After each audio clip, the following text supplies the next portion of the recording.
நான் பண்றதெல்லாம் உன்னால பண்ண முடியாது. 500 ரூபா பெட்டு. 500 ரூபாயா? விடாதடா, இத கட்டி மலையெழுப்போம். கட்டுற பெட்ட. இப்போ இப்படி பண்ணு. அவ்வளவுதானே? நின்னுட்டேன். நின்னுட்டியா? நான் போன மாதிரி என் காலுக்குள்ள போடா. என்னது?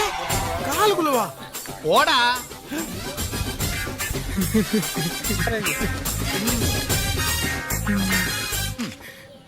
நீ இன்னும் வளரணும் தம்பி.